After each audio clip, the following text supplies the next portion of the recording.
Hello everybody, welcome back to the stream. The last Alchemortis playtest is now available for everyone to play. So head on over to the Steam page, click the request access button, you'll get into the playtest immediately. And yeah, join the Discord, let me know what you think in the feedback channel. But yeah, since this is the last playtest, definitely, last chance to get your feedback in. Last chance for me to correct anything that's like egregiously wrong. Of course, there are still opportunities to balance things and change things, as we get closer to release and post-release and everything, but any major problems that shouldn't be present for release, like we're running out of time to identify and fix those. So, but I think the game is feeling very solid. I mean, I'm very happy with how it feels right now, and just a couple more weeks of balancing effort and just general quality of life polish improvements, and I think it'll be feeling really good. So yeah, that is available now, so please go try that out. You can also support the development on Patreon if you subscribe at the sponsored tier for at least 1 month. I will send you an Alchemortis Steam key when the game launches, so this is like a pre-purchase, and your name will be in the in-game Alchemortis credits. So yeah, definitely consider doing that if you want to support me. You can also check out my Udemy courses. Those are linked below as well. All this stuff helps fund the game as I am working towards getting it to release. So yeah, the help is, and the support is greatly appreciated. All right. Hello, Mr. Ahal. I hope I said that correctly. Welcome to the stream. Glad to see all the progress. Great work. Thank you. Thank you. Welcome. Hello, Clickertail. Welcome back. Good to see you. Alrighty, so don't know why I'm so tired lately, but we are going to power through it. I was working on an item last night, the Mad Alchemist. I actually don't know if I'm super happy with this art, but that's okay. I'll just fix it up later, maybe. Anyway, I want to work on his abilities and get him actually into the game.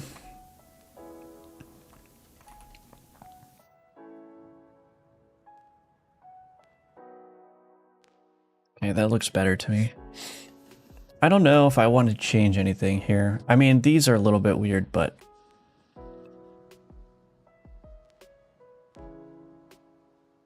maybe if I just, let's do this.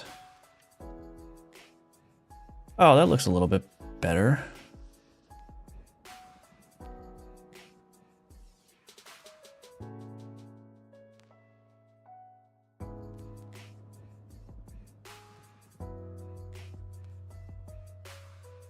Does it look a little bit better? Oh, maybe not. Okay. Well, yeah, that's probably better. All right, so anyway, so we got the Mad Alchemist.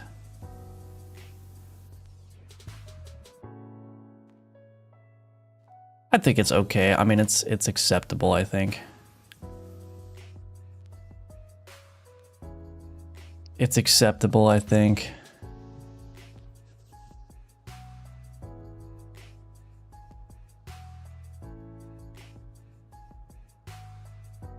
Yeah. Okay, so anyway, do I need to change the outlines? Yes.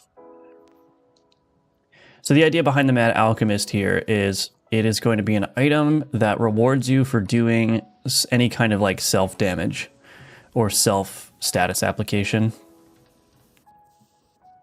Because that is currently a gap that is not filled, and one item is not going to fill it adequately either, but I do want to make self-damage a type of playstyle that you can do.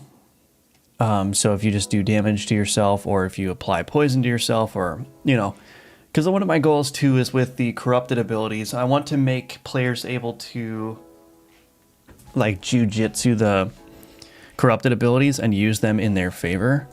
So I don't want the corrupted abilities to necessarily all be just pure negatives. They should more be like kind of like,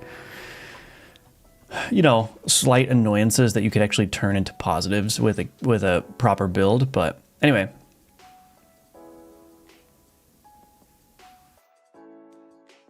Continue button is bugged on confirm stuff.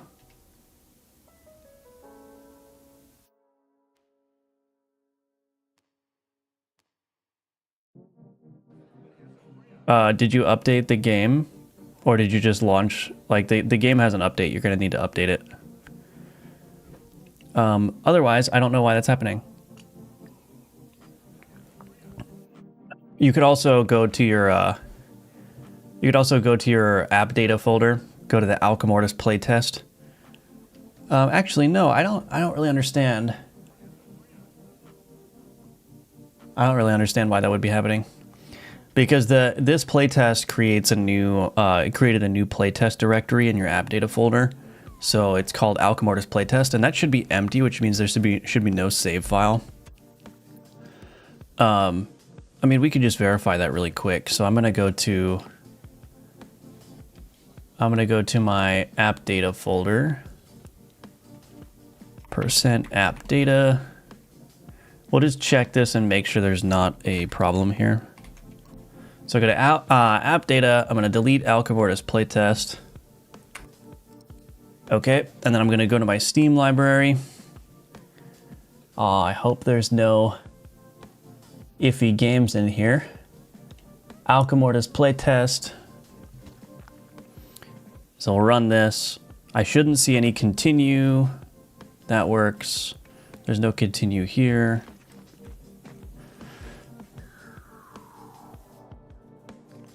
There is save. Well, you could just delete the save. I don't know why that would break, though. It's supposed to create a new save for you. But you could just delete the save file and then go in. Does anyone else have that problem? I'm trying to think of how that would happen.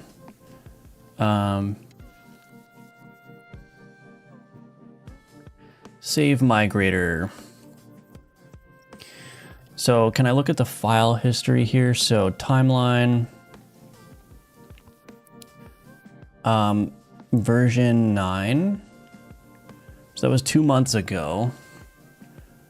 That was 1 month ago, June 4th, 2026.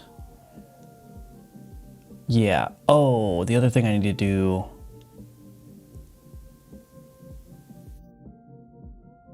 Well, it doesn't matter. So I bumped the current version up to 9 on the save file. And then the save migrator, migrate V8 to V9, that returns null. So that should basically just clear the save data. So yeah, I don't know. Look in Discord.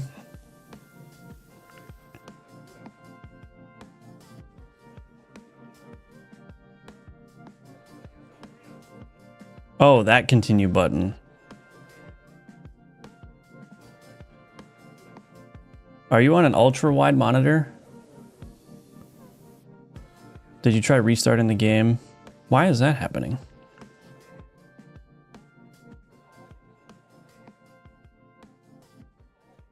You're on ultra wide? Or is that, yeah, for restarted the game?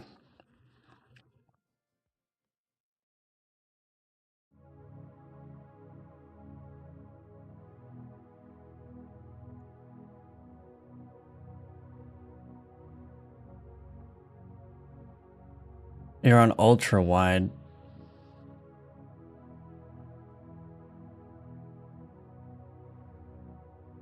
So probably something related to ultra wide.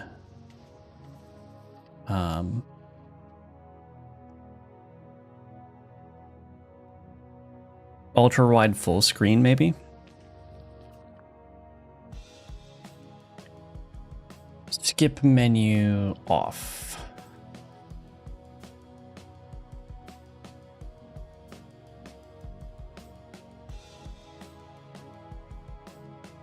Yeah, I mean, I guess I don't really see how that could be happening. I don't have an ultra-wide monitor to test it on, but the thing that's a little bit baffling is that it should always be a 16:9 ratio. Like, it should put the black bars on the side. Is it not putting black bars on the side of your window?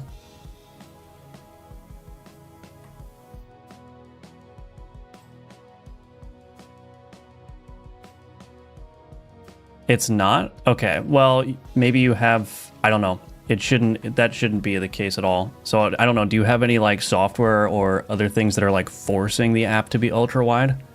Because if you are doing that, it's just going to break everything. So, I don't know why that wouldn't happen. Full screen. Display mode. I don't have like a non-16:9 screen to test it on. But it's set to aspect keep.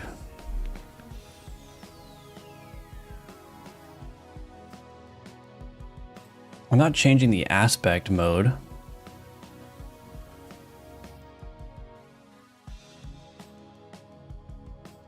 Well, I'm not going to look into it now. I think it's probably...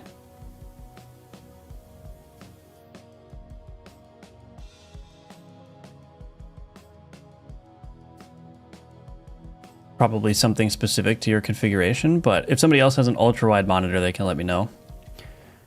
But yeah, if you don't have black bars on the side of the screen, then something is causing Godot not to maintain the 16:9 aspect ratio. So I don't know what that would be, but...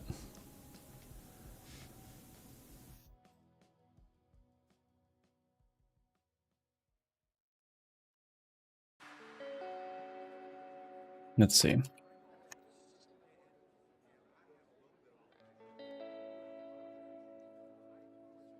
Windows set min size. Viewport size changed. Yeah, I don't know.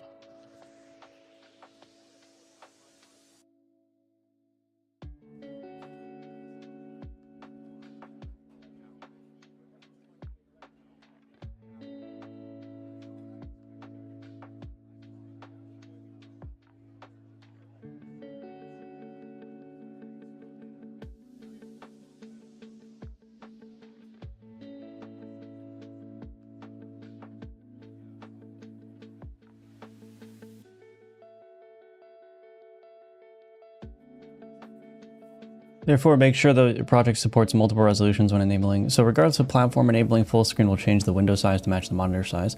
That's okay. I mean, I can just simulate.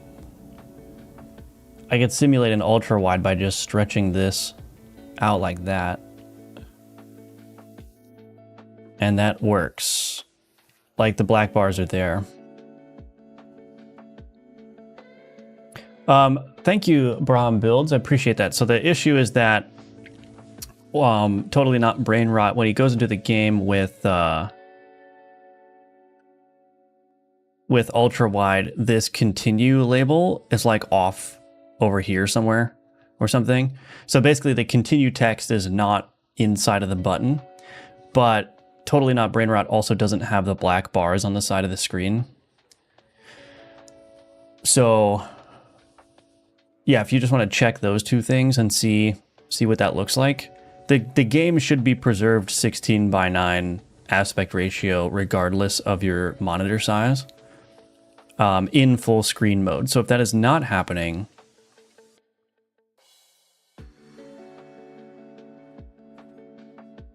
then there's a problem here that I need to figure out.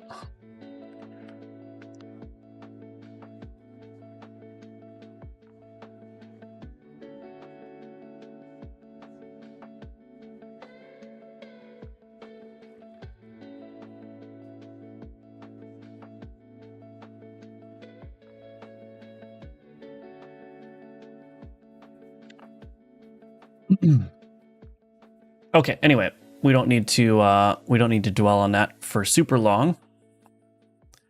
I can test once the game updates. Okay, awesome. Wow, so many people have ultra wide monitors in this chat.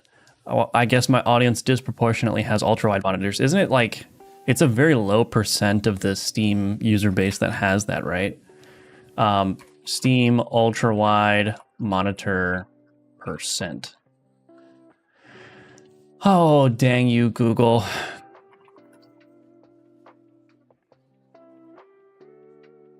Let's take a look. 4% of all Steam users.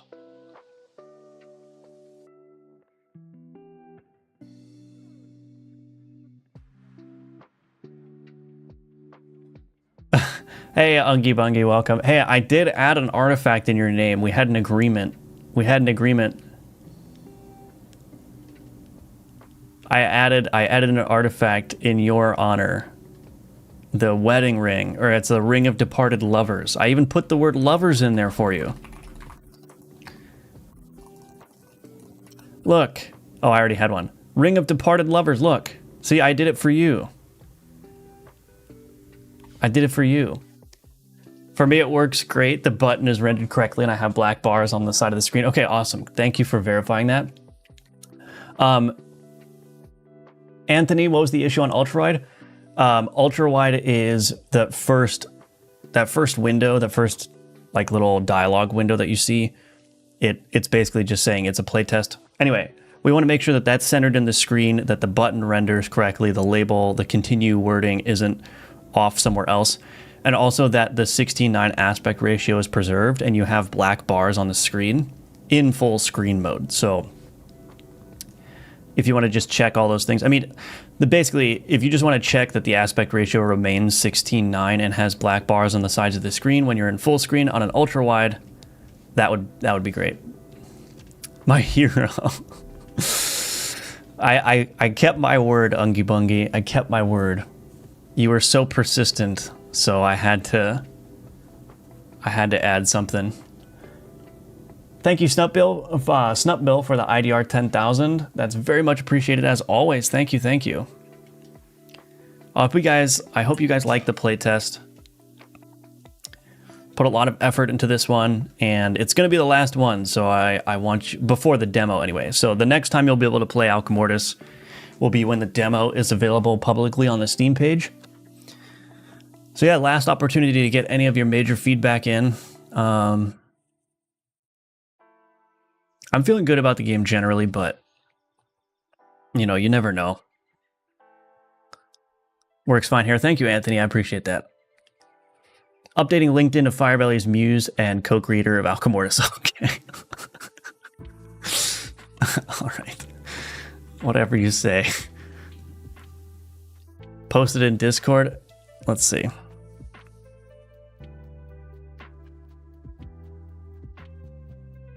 Okay. Thank you, Chris. I appreciate that. So yeah. I don't know. There's something on your machine. Oh, wait a minute.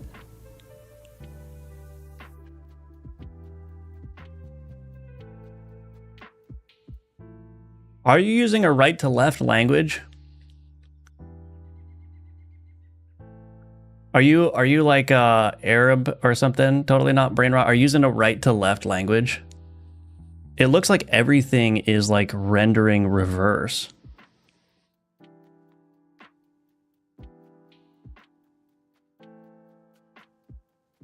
Because the settings menu, all the options in the settings menu are reversed as well.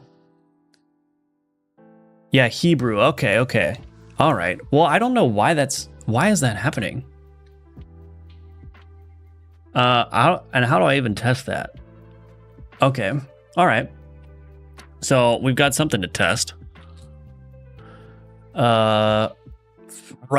So the interesting thing is that the language is set to English, but it's automatically like reversing everything right to left. I don't know about that. So let's see.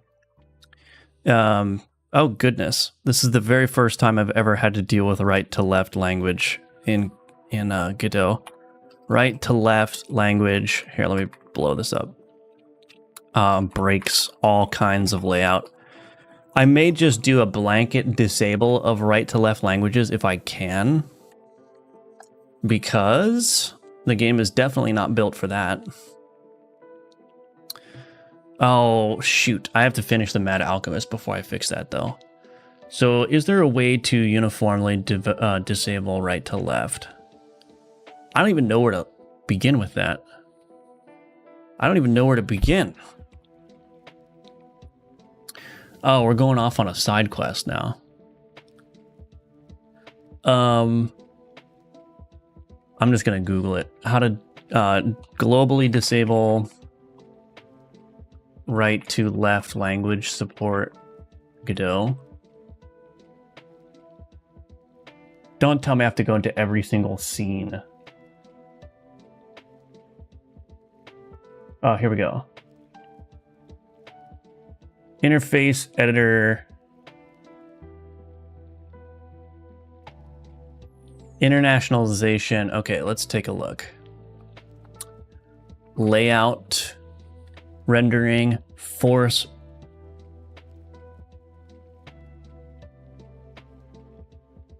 Root node layout direction. Well, I can force, let's force right to left. Oops, no. Right to left. Oh gosh. Based on application locale. Wait a minute. Oh, you know what? Actually, okay. What is the Hebrew locale? H-E-I-L. Okay. So let me try this. Now I had to figure out how to change the locale at runtime. Godot.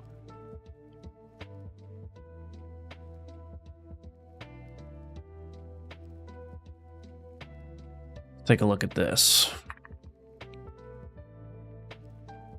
Automatically setting a language. Translation server set locale. Okay, so let's do translation server dot set locale. I'm gonna just put, oops, that was the wrong one. H-E-I-L.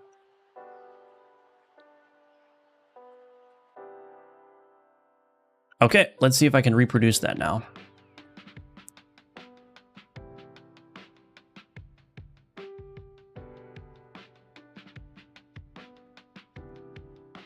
Hey, look at that. We reproduced the issue. Okay, all right.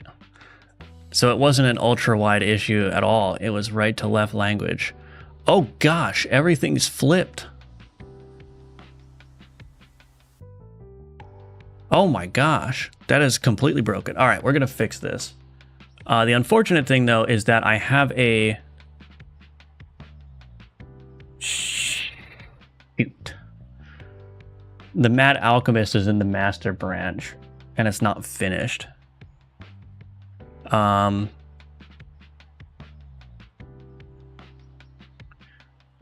do I want to handle this? Okay, well, let's...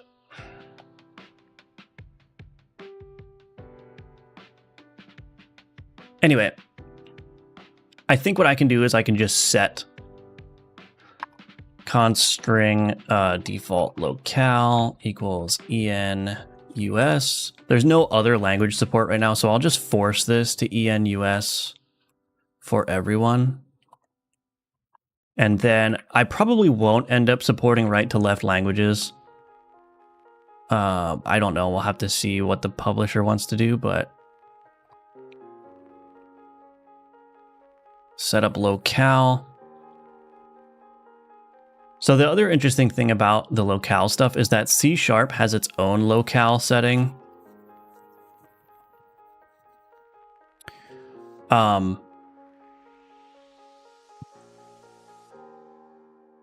So like when you're going to tell C# to format this string as a %, it will actually change how that % is displayed based on whatever your locale is.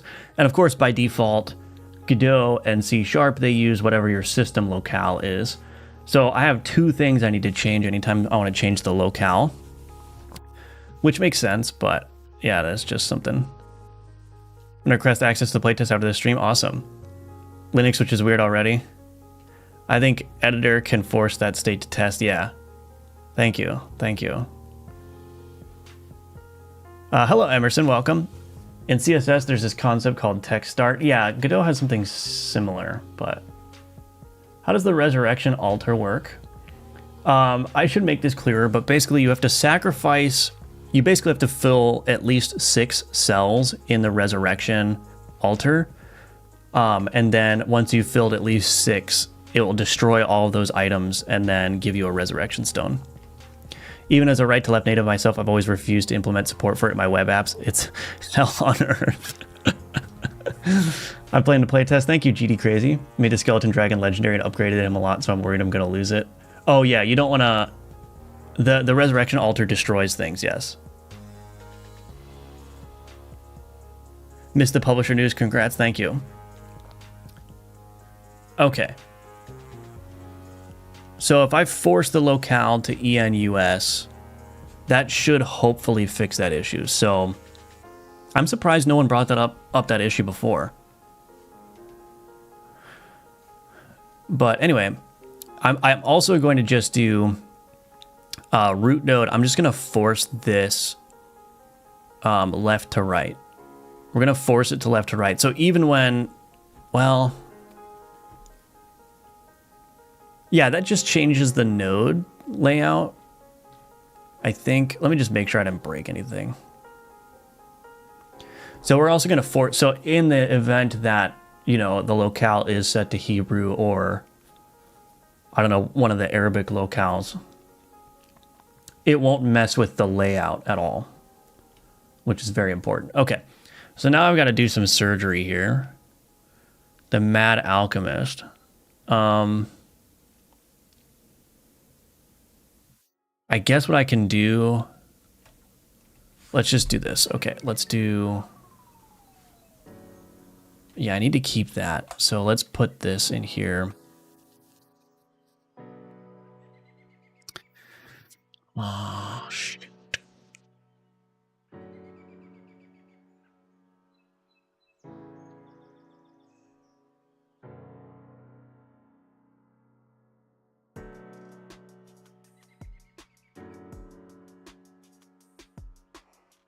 Because I want the Mad Alchemist to go into the playtest build as well.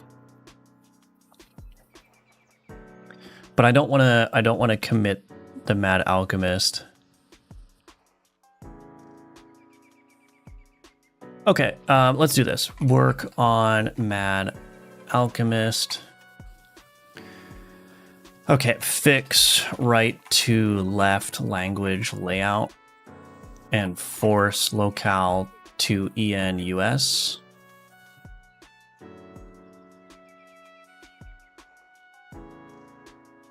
So I'm going to try this. Let me just revert.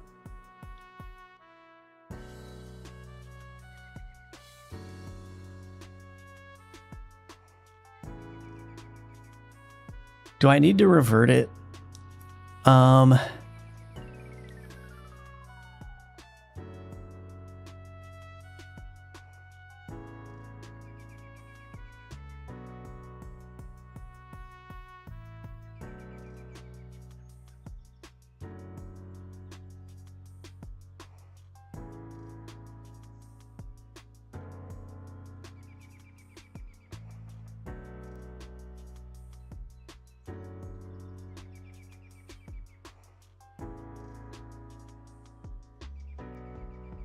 Let's just do this.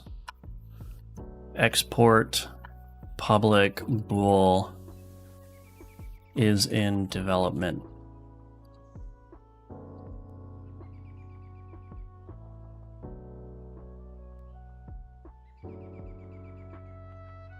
Okay, so let's do this. I'm going to add that. I'm going to go to my card registry, and what we're going to do is when we load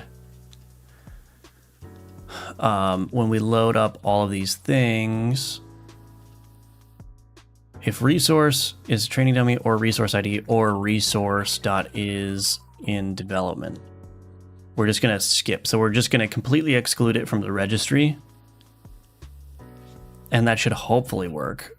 Data initializer.log.debug. Skipping resource.id because let's do a warn actually, is marked as in development. Okay.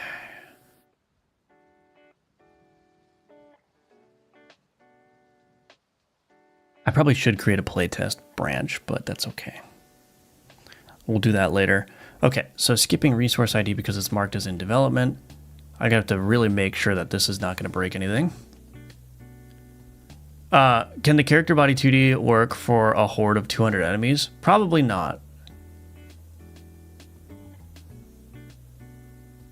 Probably not. You're probably going to want to use some other... I mean, maybe it depends on what they're doing, I guess, but if you're trying to make hordes of enemies, I think the proper way to do it performantly is to have some kind of like custom loop or quasi-entity component system and then use a multi-mesh 2D to draw all of them.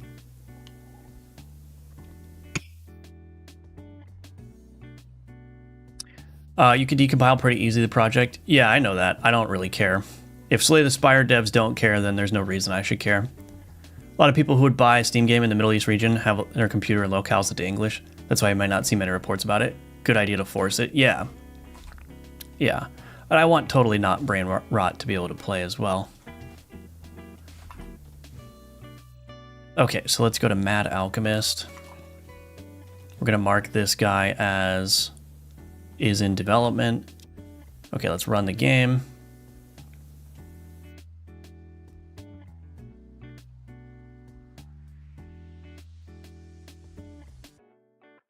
Oh. I did my logic wrong. I guess it doesn't matter.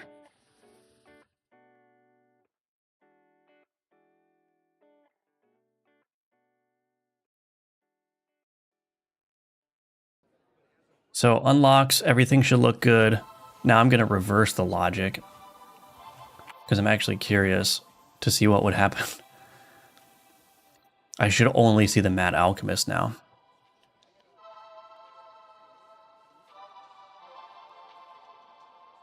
Okay, good. All right, so we're going to reverse that.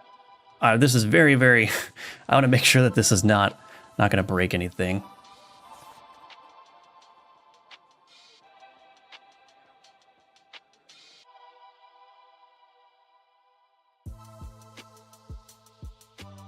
Okay, I think we're good.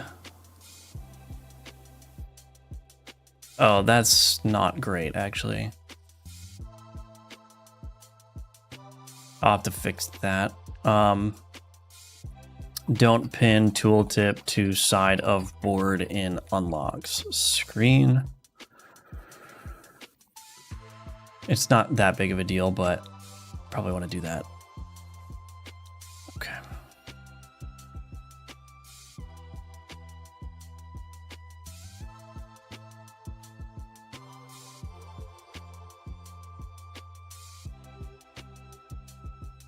So we're just going to exclude that from the registry. Excluding it from the registry level will prevent it from ever being added to any of the loot tables as well. All right. So the game works. Now I'm going to go ahead and let me do something. Let's do Playtest 6. I'll create a new branch for this. We're going to publish that. And then I'm going to node tools, tagger, yeah, there we go. Yes, yes. Okay, that's gonna take approximately 7 minutes to build, and then I'll have to release that on Steam, but I'll probably want to test it in the staging branch first from my own Steam library. Just make sure that I didn't horribly break anything with that new flag. And then we can release that. What does the in development flag do? It basically just excludes that item from being added to any of the game systems. So it's detecting the item on the disk and it's loading it in, but then it's saying, oh, this is marked as in development, so we're not going to add it to the registry, and we're not going to... That registry, like everything kind of flows from that registry. So if something is not present in the registry, then it doesn't get added to the loot tables and whatnot. So basically, this is just a way of blocking that thing from appearing during normal gameplay. So yeah. Do you find streaming your programming makes your development faster or slower? I would say there's not much of a difference. I mean... It's faster in some ways because I can ask you guys in the chat, you know, what you want me to do or what I should do or how I should fix an issue or update an ability or something. But then, you know, for things that require a little bit more concentrated thinking, I usually do that off stream. So I just kind of balance. I generally only do the things on stream that I pretty much know how to do or that I think won't be a big issue, not too difficult. And then the tricky things, the difficult things that require like a lot of deep thinking, I usually do that off stream.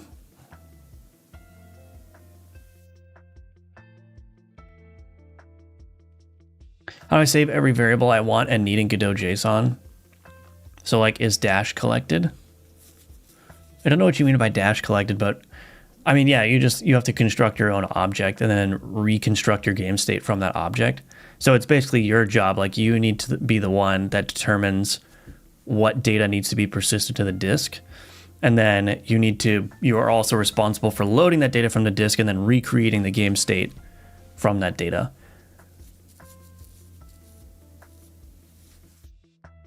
Oh, for a Metroidvania ability? I mean, that's going to depend on how you implement the abilities. I mean, I think what would be the simplest thing to do is just like associate each ability with some kind of ID, some kind of stable ID, and then just store a list of like the IDs of all the abilities that you've acquired. And then when you load the game, you basically just put all of those abilities back on the player or whatever system based on the ID, right? I mean, that's basically what I'm doing. Do I even have a save file? So this is the JSON file for Alchemortis. And so you'll see like here's the list of items. So this is the list of items that you have in your combat board in your save file. And you can see here that I'm just storing the very minimal set of data, right? I'm storing what the ID of the item is and what position it is on the board, as well as its tier and its enchants, right? So I only store as much data as I need to recreate that. But if I were to go to ignore save file, turn that off, and also skip menu. So I only store as much data as I need to restore the state. But for example, you'll see that Skeleton Warrior has a base tier of 5, right? So that means that this Skeleton Warrior here has tier 5. So that's recreated when you load up the game. But if I alchemize something, it changes the abilities. Like this one got a corrupted ability, right? So I put this back. And now, if I look at the save file, you can see that this has grown a little bit, right? So now there's this abilities list, which tells me, okay, if this abilities list is populated or is present, that means that the card's abilities have changed from what its default abilities are. So I don't save the ability list if the default abilities are still there. But as soon as the abilities change through alchemy, I have to store data about each ability that is now on the card, right? And I'm not going to go into how all the provenance system works, but that's basically how it works. So I just keep building out the data, including data as I need it, and then I have to reconstruct that exact state from that data.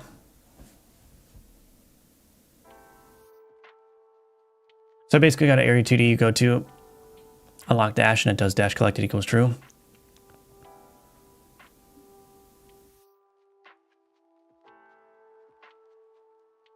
I mean, you're gonna have to look at the save file documentation.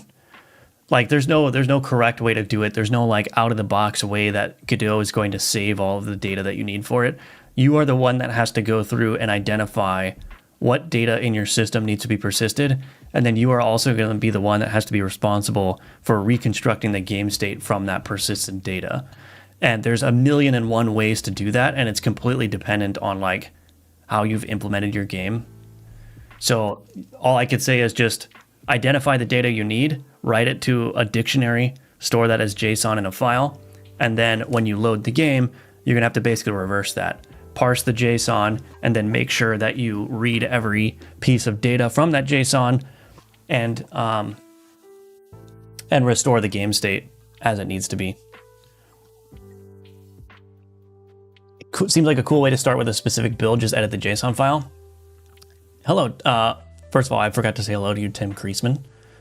Also, The unfortunate or fortunate thing is that the version of Alchemortis that you're playing, the save files are encrypted. So they're only decrypted in development mode, so I can read it and edit them. But they're encrypted for players, mostly because I just don't want people going in and poking around and like ruining their save file and then coming to me and being like, hey, it's broken. But if you are sufficiently motivated, you can easily decrypt the save file. It's, you know, it requires a little bit extra steps, but you can easily do that if you have a little bit of technical capability. It's broken. What's broken?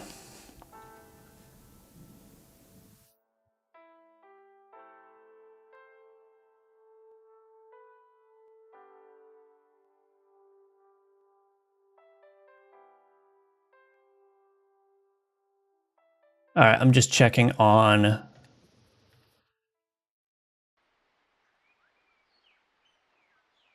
Okay, let's go to my Steam library. Alchemortis playtest. We're going to change this.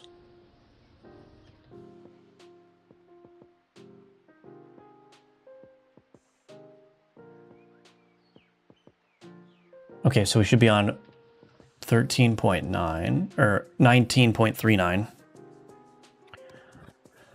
Let's see. 19.39, continue. Just make sure this works as expected. Yeah, I got you. Quit to menu.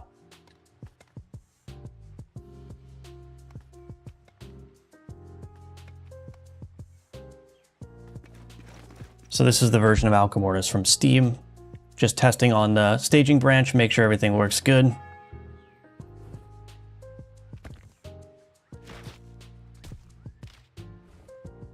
Okay, quit to menu, continue.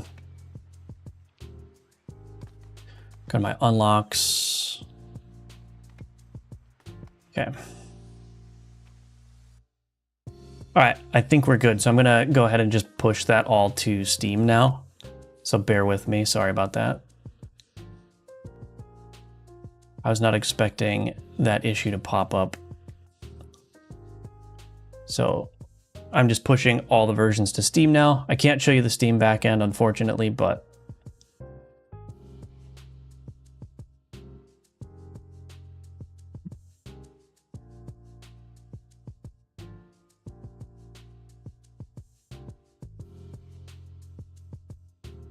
now I got to do the two-factor authentication. 95982. Well, you guys all know. You guys all know the authentication code now. The one-time code that expires in 5 minutes. Better use it quick. Okay.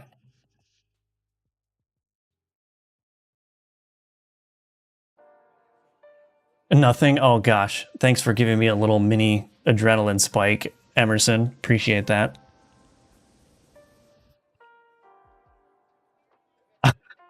Hello, Lux Spark. I just lost my skeleton dragon and so many upgrades. Oh. Well, better luck next time, GD Crazy. All right, let's go back to the Mad Alchemist.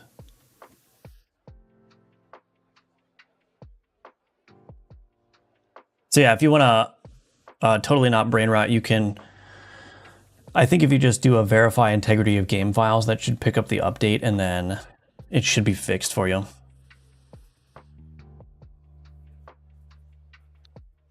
Does Steam need to accept my game page first before I publish it? Yes.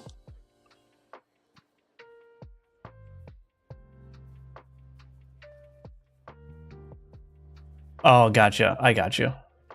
I got you. All right, so for this Mad Alchemist, I want scaling off of self-applications of fire poison damage. Have an ability that repeats self-damage poison fire for each alchemical item.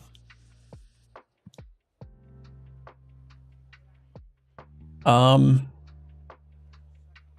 I don't know exactly how I want to do this.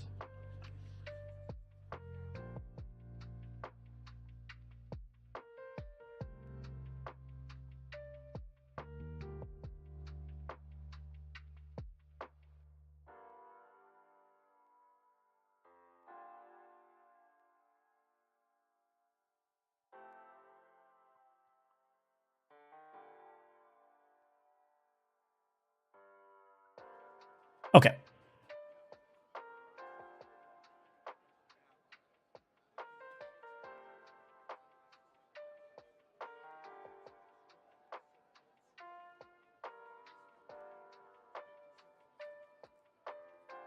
Ah, this is going to be annoying.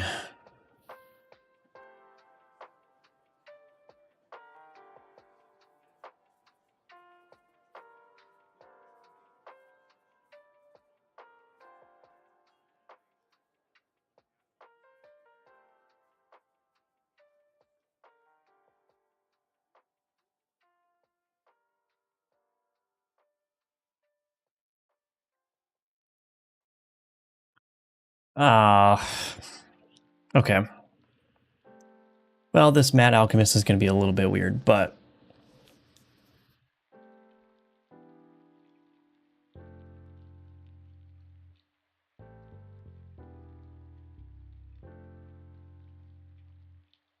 So I'm thinking maybe he could just do something like...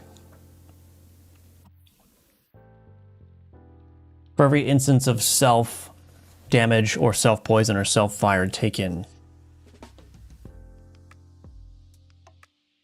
Just do some like damage or something. Yeah, we'll figure that out. Working just fine. Awesome. Okay. Good to hear. Thank you for bringing that issue up. I guess everyone's getting skeleton dragons. I should probably put that behind a card pack unlock or something. But anyway, I'm going to take a quick 3-minute break. And when I come back, we'll try to finish or work on the Mad Alchemist's abilities. So I'll do that. But in just a couple minutes, I'll be right back. Hello, Wooius. All right, be right back in just 3 minutes.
Alrighty, I'm back. You got another one. Very nice. All right, now I got to do this. So we'll just make an innate ability. Do we want to make an innate ability? Let's see.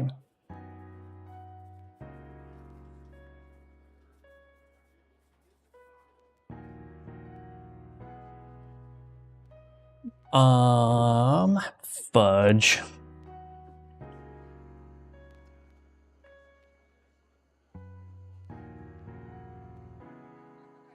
Let's just do self damage tracker, ability tracker,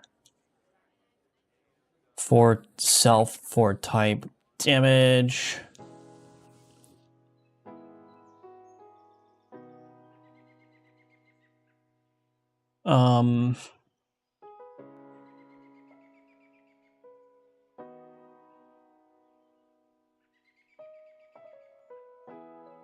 Oh, it's not correct. No.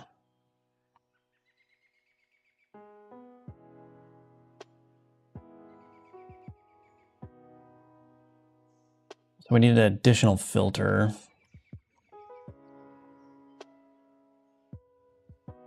Now I gotta figure out what the heck to do about this.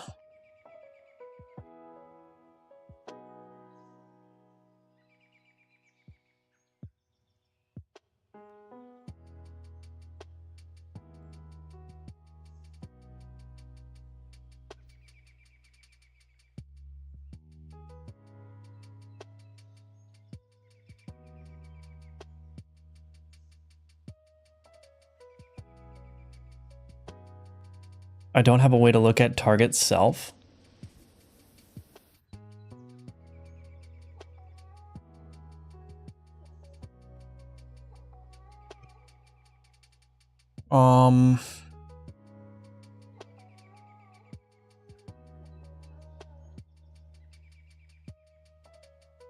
I guess I just have to put target self here. If not damage, actually it's just to return damage dot target self. Okay. So we're gonna track any damage that was dealt. We're also gonna do self fire tracker, fire. I gotta do target self here as well. Oops. I guess that can be read only.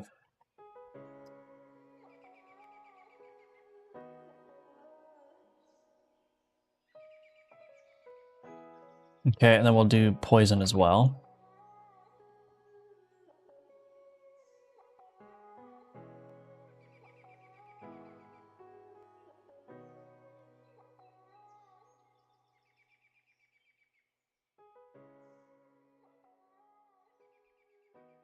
Capture on execute. This is an I ability value provider. Get value returns capture on execute, captured count. Okay. All right. So that's fine. This needs to be poison. Poison. Poison. All right.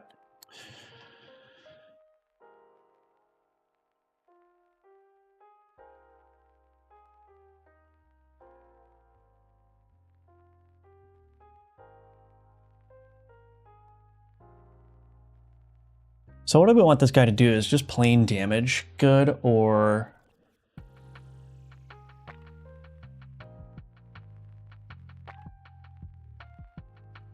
maybe I might make these separate abilities actually.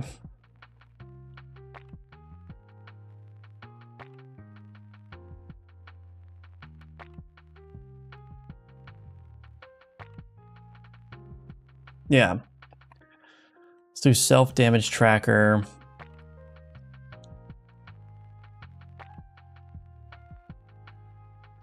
All right, I gotta split these up. Composed self damage. Base damage is equal to 3. Our current damage is equal to base damage. current damage. Then we need an ability repeater. New damage. No, new ability repeater.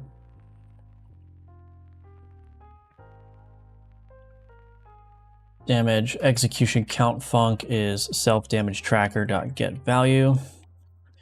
So we got self damage tracker and then damage repeater. Scaling func current damage is equal to ability scalars dot apply scalar. Ability scalars dot get damage scalar base damage tier. Damage dot set scaled magnitude current damage. Description template repeat for each instance of self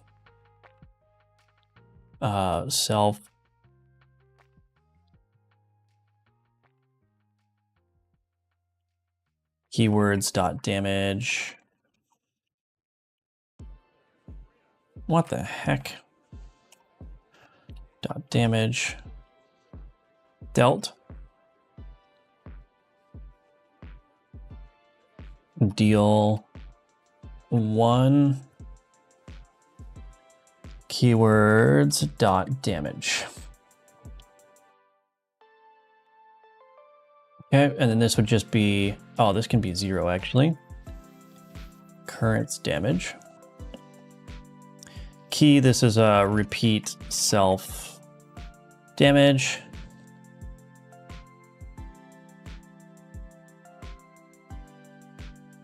Back down into the content mine. Yeah, we're gonna have to be in the content mines for a while for sure. I wrote some stuff in the Discord that I didn't like, at least for now. Oh, that was quick.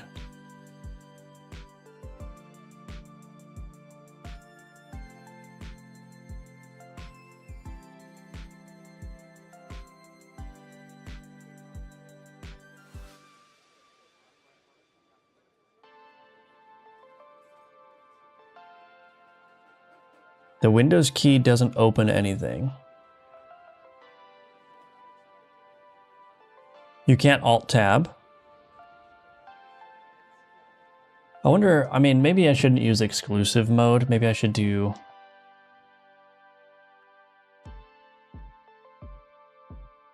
Interesting. But yeah, the tutorial, I do need to fix the tutorial. There's a slight lag when doing actions. That one might just be shader compilation. Wait, oh, I have a question for you, GD Crazy. Do you have a high polling rate mouse? Do you have a mouse that's set to like 8,000 hertz polling rate or something?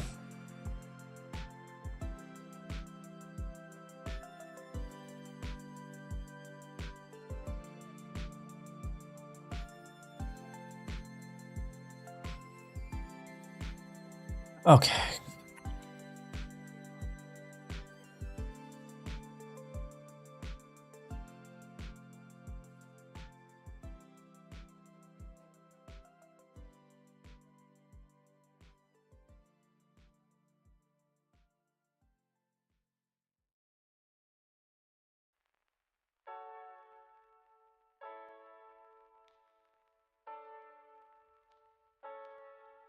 You have a Logitech M705.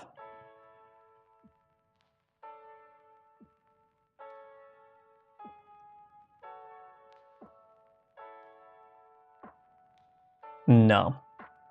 Okay, so that's not a problem. It could be shader compilation. I mean, if you could get a video of the lag that you're seeing, that would be great. Like, I don't know which actions you're talking about specifically. It might just be shader compilation, like first time hitches. I am using a shader baker, but oh, the other question I would have for you: are you running in like OpenGL compatibility mode? Like when the window pops up and it says it gives you one of two options, right? You can play Alchemortis or play with OpenGL. Because if you are playing on the OpenGL option, then there would be no baked shaders, and so every time a particle effect appears on screen, it will have to compile that for the first time, and that may be the source of like the hitching or the lag that you're seeing. But yeah, if you have more information about like what specific interactions are lagging, that would help, because then I can look into that. But yeah, tutorial, I need to work on the tutorial some more for sure. The first option makes the game crash for me. Okay. So yeah, that's the unfortunate thing. I can't pre-bake, I can't pre-compile the shaders on OpenGL without doing like a custom solution for it. So that lag and that hitching, that should clear up. Like the first time something gets compiled, it will be cached, and so it won't need to compile again. So as you play the game and those shaders are compiled, that will smooth out over time. So I may put some effort into running like a pre-compilation step on startup, but that requires a custom solution, which is a little bit annoying. So I can do something about it. I just need to see if I can make the time to do it. Poison repeater, self-poison tracker. Repeat self-poison.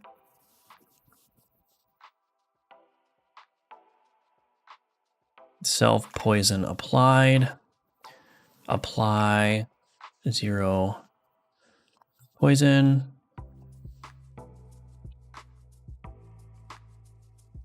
Repeat poison. In a moment of feedback, getting each of the challenge updates after completing a run is frustrating. I'd rather see like a full board where the bars fill up for whatever achievement I'm chasing.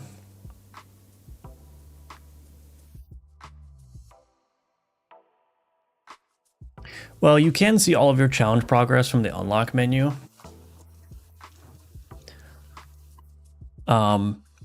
The problem is there's just not enough room on the screen to show all of them at once. But I could potentially make it so that you can like click through them. So like clicking will just like advance the animation. You know what I mean? If that would help.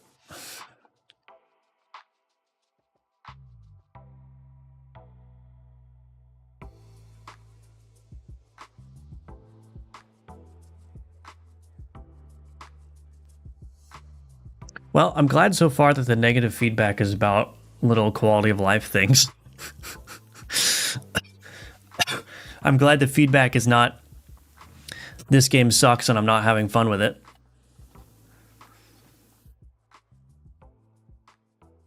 Poison.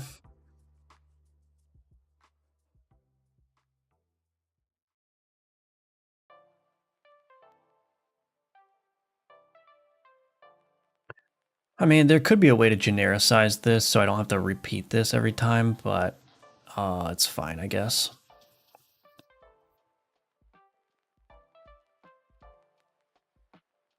Compose self fire. I had the succubus, but there was no option to talk to her. I'd be too scared to, but I like the option. Oh, goodness. Oh, goodness.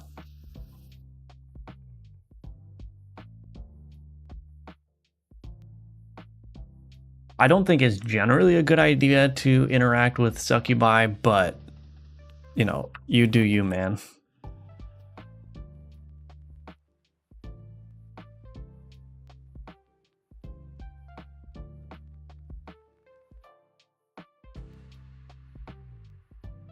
Oh, this one needs to be, yeah, repeat self fire of self fire applied, deal, just apply 0 fire. What do we want to do for fire? Let's do 5. Maybe 7. Oh, I just realized this has to be get poison scalar. And this one has to be get fire scalar. Okay. Repeat fire. Composed self poison.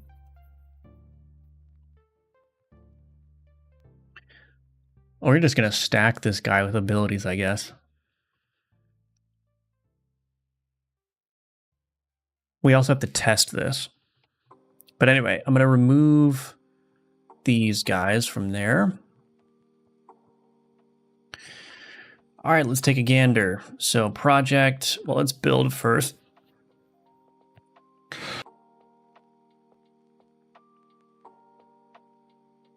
Excuse me. Is there an incubus as well? A male counterpart of a succubus? Not yet. I do want to build out like a roster of demons because I want to add a demon secondary tag. Playtesting and already have a wall of feedback. Uh-oh. Is it good or bad feedback?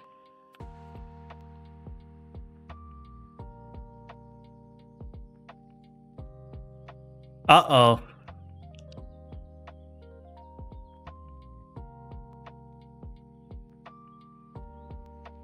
Skip menu. Yes.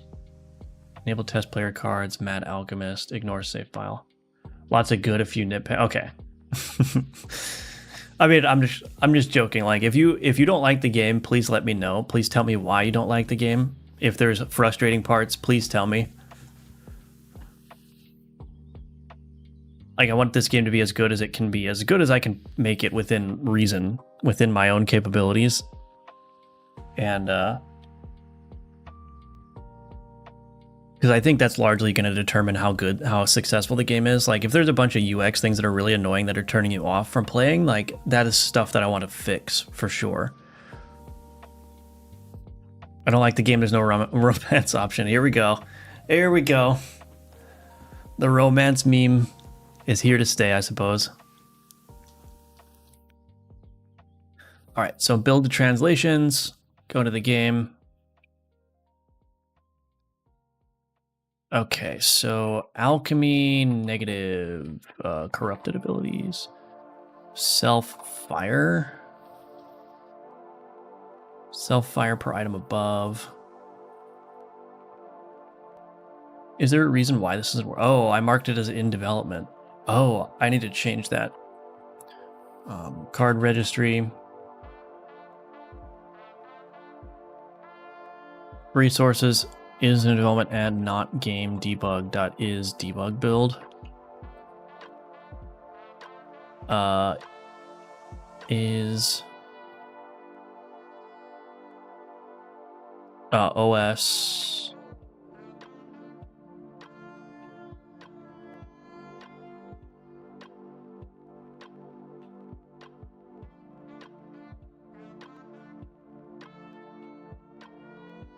So if the resource is in development and it's not in a debug build, then we want to skip it. Otherwise, we don't want to skip it if we're in development, because then I won't be able to test anything. Don't worry, I've got gripes. Okay. Is the animating outline a generic shader that works with any texture? Yes, it is. Yes, it is. Hello, V. Welcome. Hello, Zachary. Good to see you.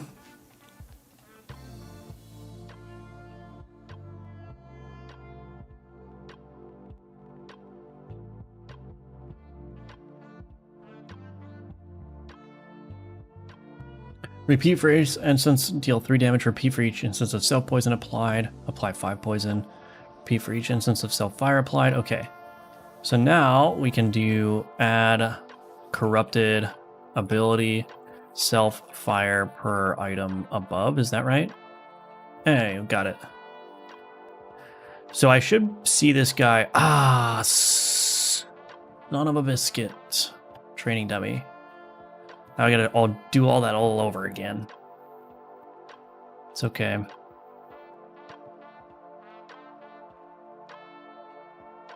I need to put autocomplete in here. Self-fire per item above. Okay. So let's see if the self-fire works. And I also want to make sure that enemy fire is not triggering it, but let's see. Ooh. It seems to be working. All right, so now we need self-poison. Let's just turn on player board dimensions, and we want plague mask. Plague mask.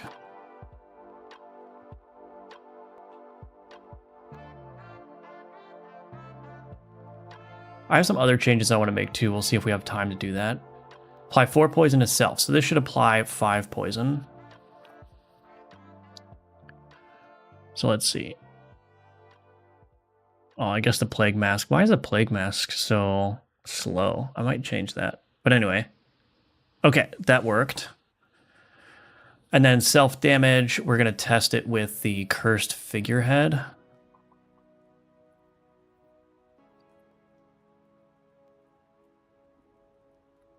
Deal 3 damage to self. We could also test it with the add item Orbitoclast. Okay. So we've got 1 instance of self-damage. He dealt damage 1 instance. Another instance, he should do 3 damage twice now. Oh, 3 times. Oh, interesting. Oh, because the Cursed Figurehead went again. Gotcha. Okay. All right. Okay, those errors are not relevant. I'm going to move this, actually.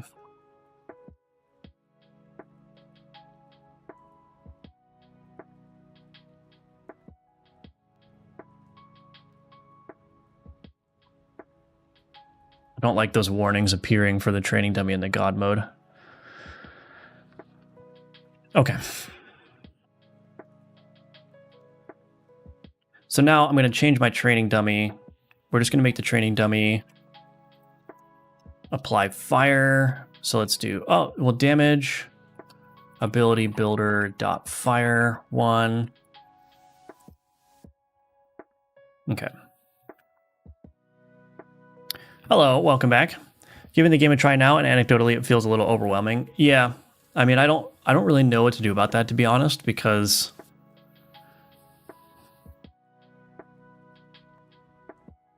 yeah, I don't know what to do about that.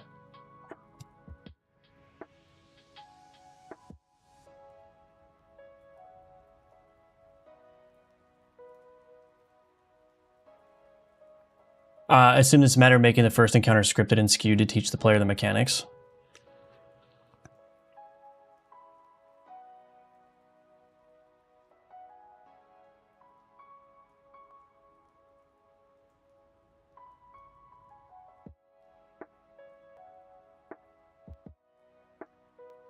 Yeah, I guess I still need to figure out if I want to do like a dedicated tutorial run or not.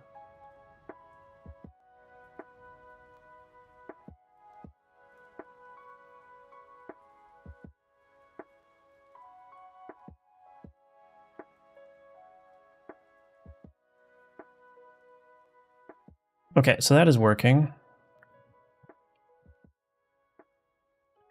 Do I want to add another ability to this guy?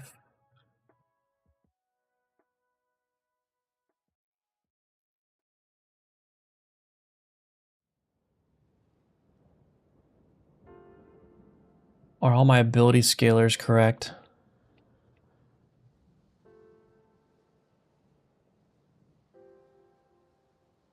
Let's just try it. In terms of game feel, it feels pretty solid though. Yeah, I guess I just don't know. I don't know what to do about like the new player experience necessarily. Like making the encounter scripted would be really difficult technically because of the random generation. So I'd almost have to create like a dedicated tutorial map.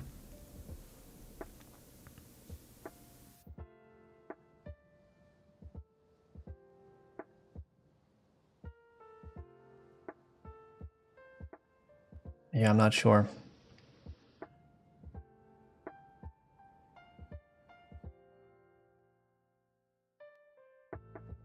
Yeah, that one I'm aware of, the unlocks tree. I gotta work on the performance of that again.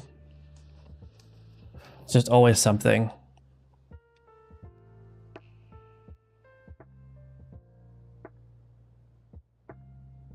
Do I want to add an innate ability to this guy?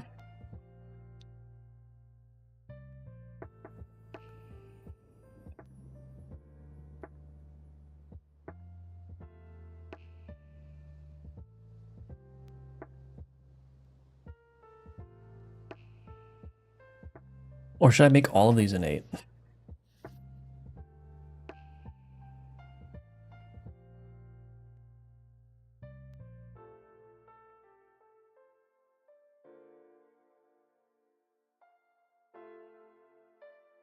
Do I dare make all of these innate?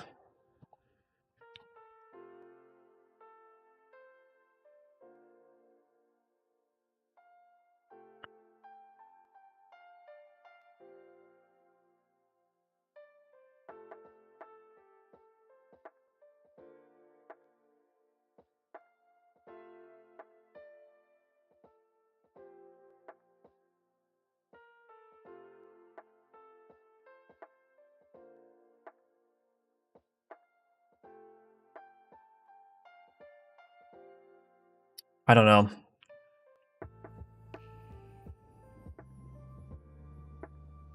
I mean, maybe I could do that.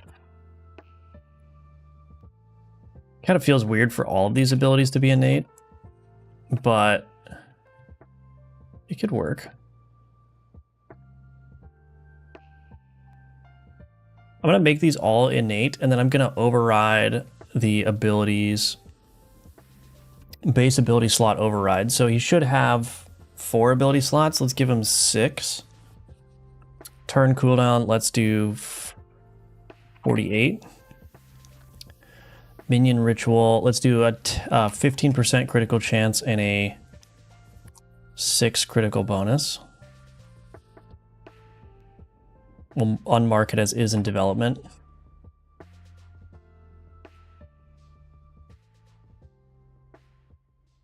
Kind of awkward employment relationship being an alchemist minion of another alchemist, yeah. Well, he is mad.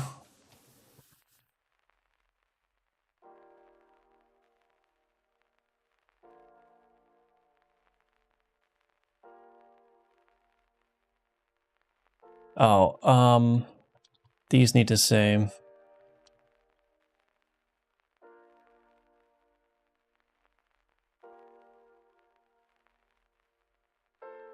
since the last execution.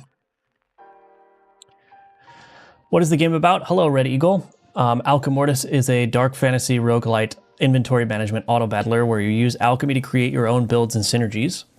You can actually playtest it right now if you go to the Steam page, click Request Playtest Access, you'll get into the playtest immediately, and you can give it a shot. Particularly the overwhelming piece for me is everything excluding the comment encounters. I don't know what any of the boosters do. What's a corrupted item? Yeah, I mean, I think, like, at some point, like, I don't want to explain all that stuff, right? Like, at some point, like, I think part of the intrigue of the game, this is the problem that I have with the tutorials, right? It's like, what is the right balance to strike? Like, I want to give the player enough information so that they can be on their way, but I don't want to just, like, throw up a wall of text to explain every single system, right? So, like, part of it is... well, the other thing you could do is, I don't know if you're aware of this, but you can right-click on items to inspect them, and you can see what the description of all the keywords are. That is something that people frequently miss, so maybe if I call that out, that can help a little bit. But there is an element of this where I'm like, I'm purposely not trying to explain absolutely everything, because I think part of the fun is going to be... like asking the question, wait, if I do that and this, will that work together? Or like in your case, wait, what is a corrupted ability? And like playing the game and trying to discern what that means. But you can right click on stuff and it will tell you like what is damage, what is fire, what is innate, what is poison.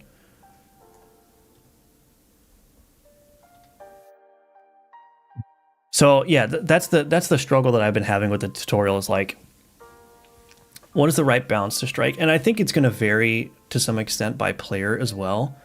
Like some players want to go in and like figure out how everything works and do their own experimentation. And some players will be like, I don't know what this does, please tell me, right? And so like what am I going to do about that? I still do want to add an encyclopedia at some point. Where you can like open an encyclopedia and then there's just like glossary entries for everything that goes into more depth. I think that might be a good way to do it, is just like have a very basic tutorial, like the tutorial skeleton that tells you, here's how to basically play the game, right? And then the tutorial skeleton says, hey, by the way, you could check the encyclopedia from the pause menu to read about all the different mechanics, right? Yeah, I think this is a problem, Donut King. I think I should be intentionally calling that out. As a matter of fact, I may even just implement a tutorial. Like, I may just force that screen open. Like, at some point, I might add a tutorial step where it's like, hey, by the way, you know, the guy highlights your card and is like, by the way, you can open this inspector screen to read about everything by right-clicking or whatever, right? So if I just like force this open as one of the tutorial steps and say, hey, by the way, this screen exists. So even if you don't remember what the button is to open that, you can remember, hey, how do I get back to that screen where I saw that? You know what I mean? So I think that could definitely help. A tutorial step to force open card inspector to show players that more information exists.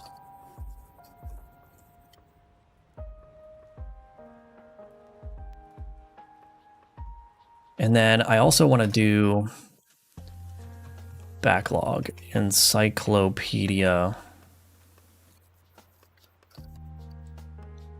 That, I don't know, like I'm running low on time here, and an encyclopedia would be kind of a large effort, but I wonder if that would help a lot.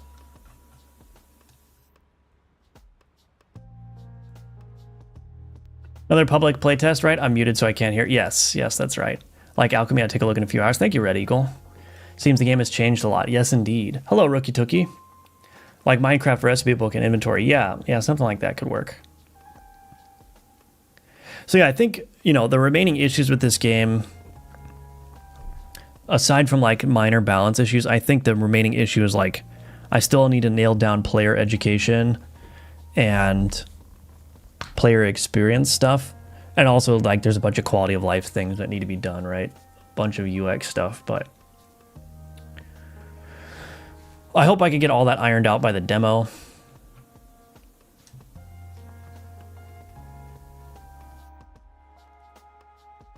Anyway, add Mad Alchemist abilities.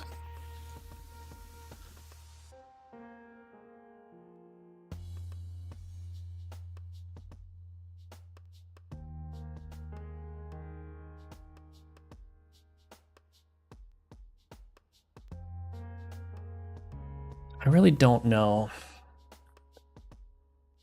I don't really like maintaining a playtest branch, but I guess I'll have to do that. Anyway, doesn't matter. It doesn't matter. All right, we do need to do the flavor text before I can add him to the game.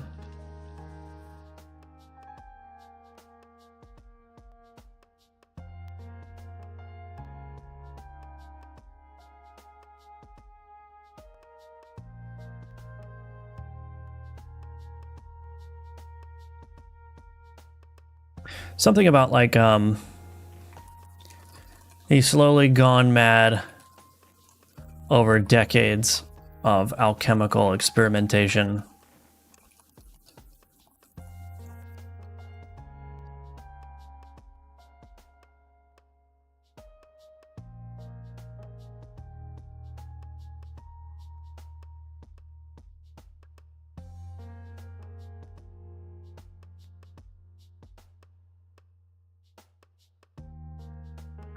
I actually don't know. Maybe I don't usually write these on stream because sometimes I have to think about these for a little bit, but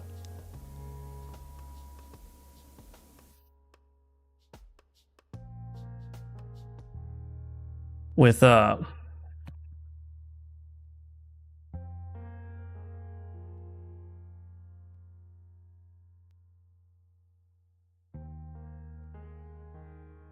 something like that.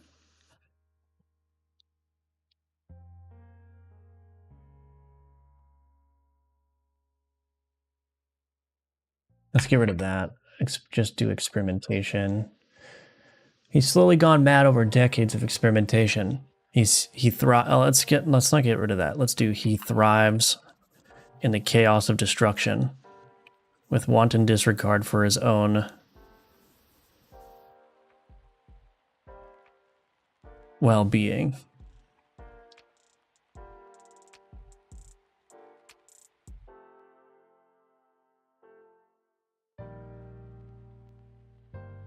I think that could work.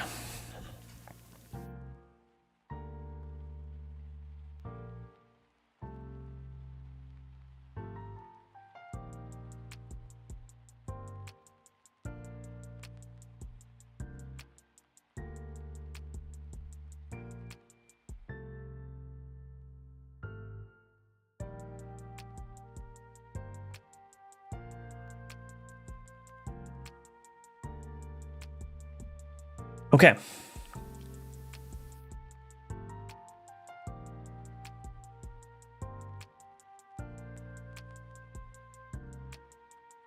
So what's interesting about this item, so this item is the first item that has like 3 innate abilities, which is kind of fun. But also, I think this is the first 2x2 item that has 6 ability slots as well.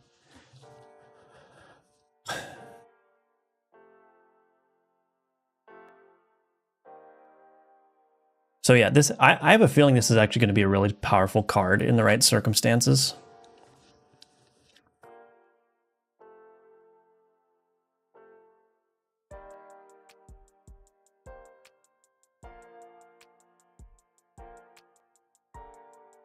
Full-time developer or just work odd hours? This is more streaming of game dev than anywhere else I've seen.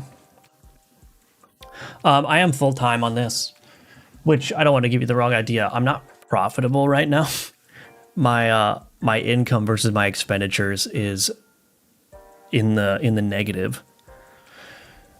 So yeah, basically just Alchemortis is my last opportunity to try to make some money from game dev and see if I continue doing this. And if it doesn't pan out, then I will not be a full-time game dev anymore. I'll have to get a new job, a different job. But yeah, basically I was working as a software engineer for a long time. And then 2 years ago, I was working for a startup. It ran out of funding. And I took that opportunity to just say, well, I'm going to just pursue the game dev thing. So I released Gunforge shortly after losing that job. That made a decent chunk of money. And then I've been spending the rest of the time developing Alchemortis. And yeah, that's where we're at now. So yeah, full time right now. And we'll see how that goes. Alrighty.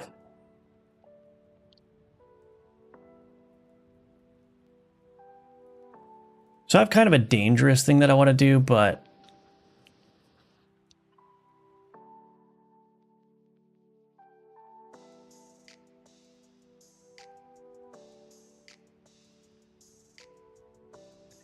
I'm not really that happy with how the obelisks are working. I think I can streamline them and make them more powerful, but I don't know if I should do that now or after the playtest. Maybe not. Once you're done with Alchemortis, are you going to jump on the node buster incremental hype train? I would love to see your spin on an incremental game. So to be honest, I'm not a very big fan of incrementals myself, but the idea that I want to make next, I would say it's kind of like an incremental adjacent kind of game. So the game that I want to make next, I don't want to describe it in full, largely because I don't really have a super clear idea of how it's going to work, but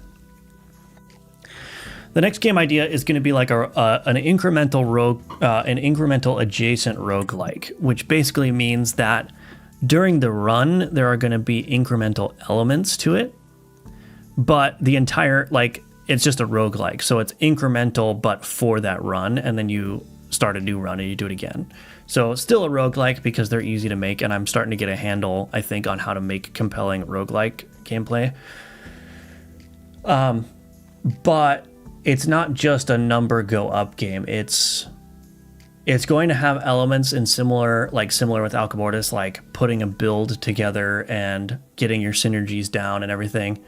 But there's an element of the gameplay that's going to be incremental and more passive.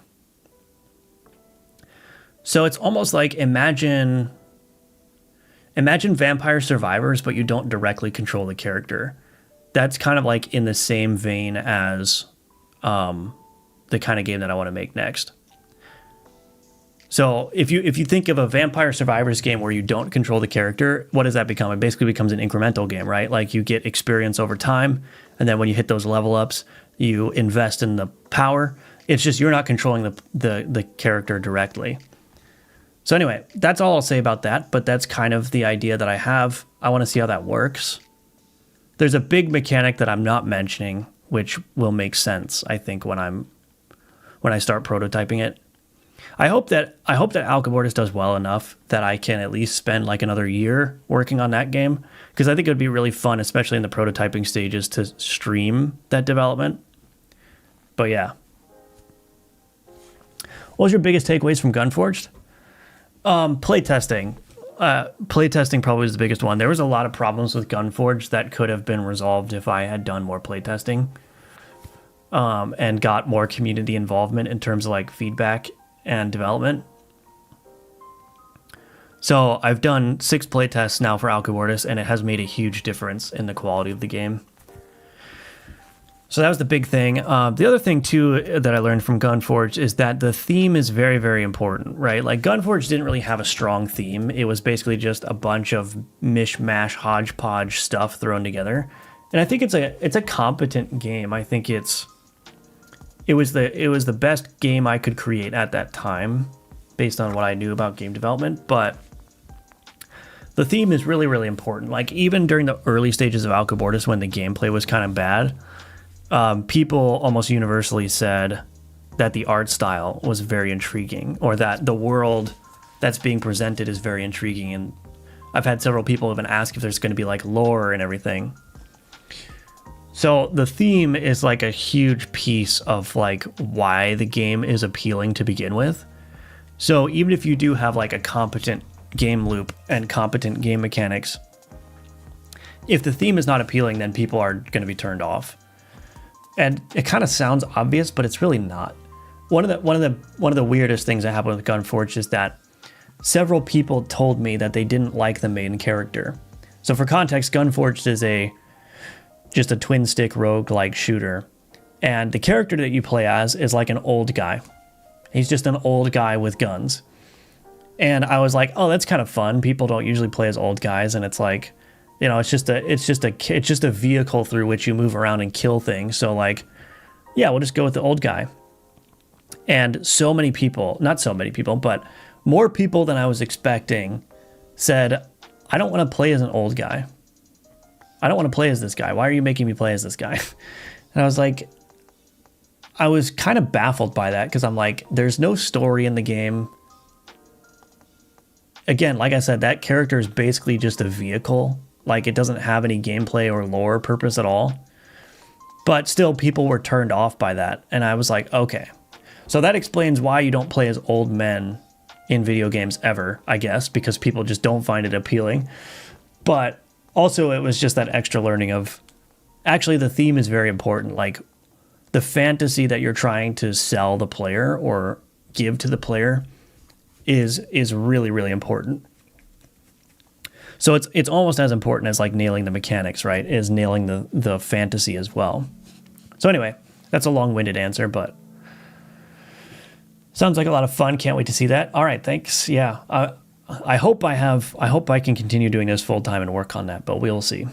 Hello, Kazori, welcome back. Good to see you. All right, have a good day. Totally not brain rot. Thanks for joining.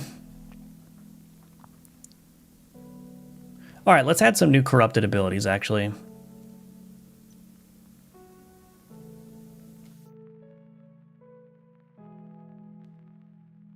This item cannot have the weapon tag, so we're going to create these new corrupted abilities. So anyway, I'm going to take another quick 3-minute break, and when I come back, we'll add some new corrupted abilities to the game, and then we'll go from there. So BRB in just 3 minutes.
Okay, I'm back. Hello, Light Tiramisu, welcome back. Haven't checked in for a while, yeah. Glad to see you again. The Alchemortis playtest is available if you want to give it a shot. I would very much appreciate that. So let's do some corrupted abilities. This one is going to be a little bit interesting. Temporary tags override, temporary tags. Yeah, okay, alrighty. I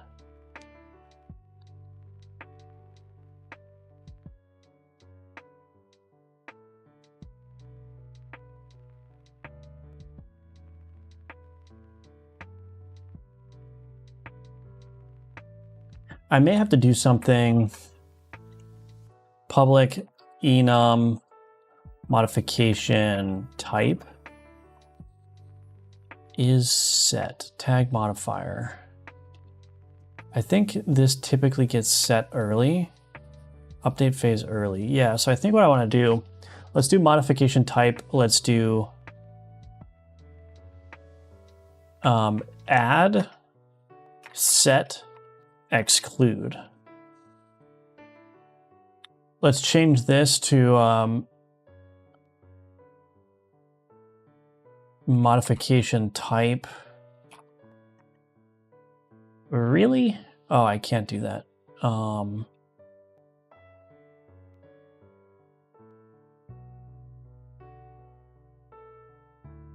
Is it appropriate for me to just do that here?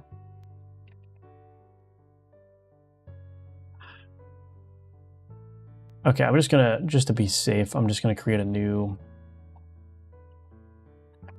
tag modifier modification type.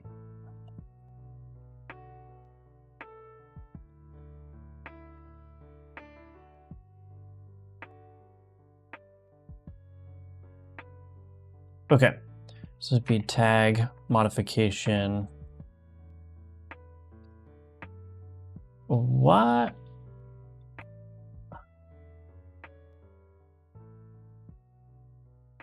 Oh.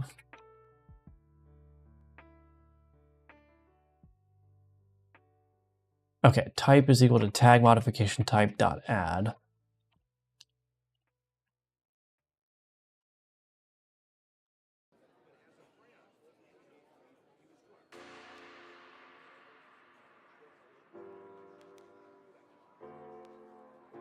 Case tag modification type dot set.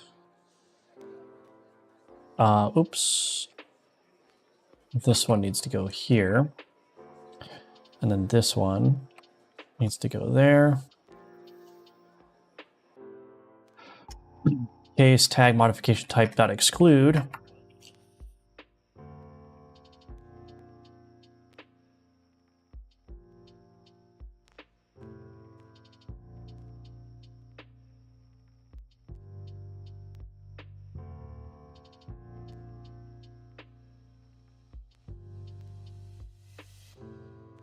It's not this, is it?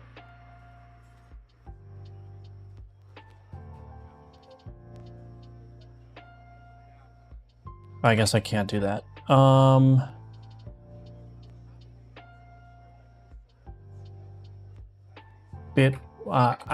I just not?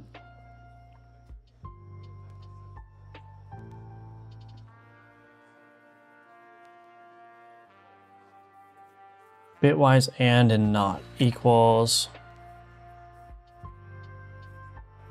Oh. Oh, this is actually not going to work.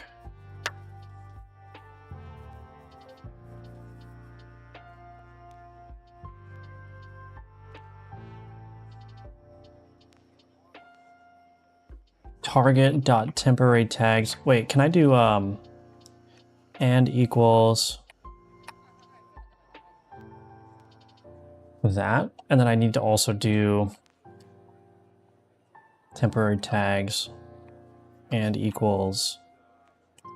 So I'm basically removing the tags that I want to remove from both the override and the temporary tags. I don't even know why I'm using the override here.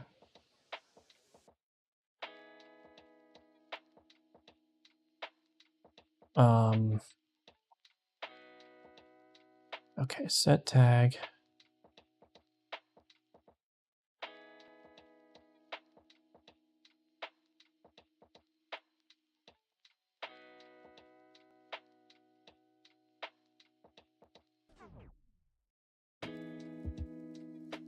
This is a board effect.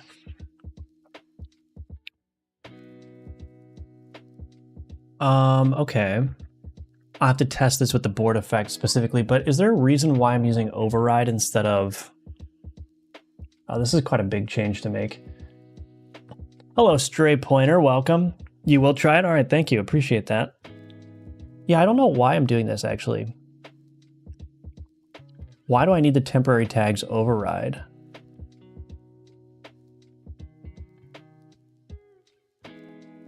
Oh, I see, because I'm doing... Oh, so temporary tags is in addition to that. Oh, I see. So this is actually a little bit of a mess here.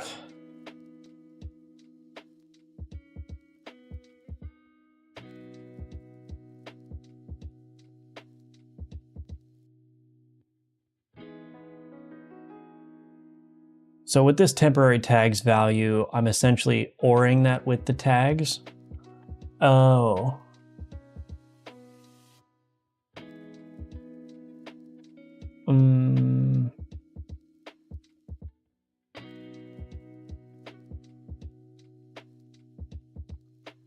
Oh, this is going to be a little bit messy, I think.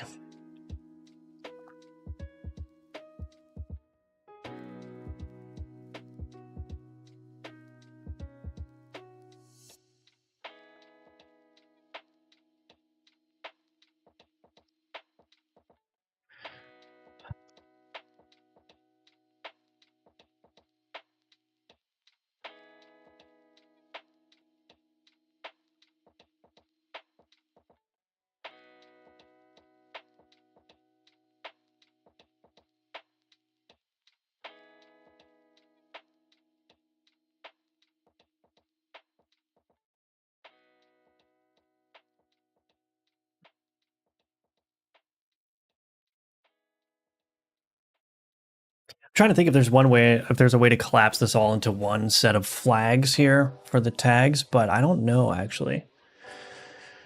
So this is doing an OR, so any ability that changes the temporary tags is being ORed with the base tags. But then I also have the temporary override tags in the case that I want to set the tag to something. But now I've got this third state, which is that I want to make sure that this tag cannot appear on the item at all. So I guess the easy thing to do would just be to say...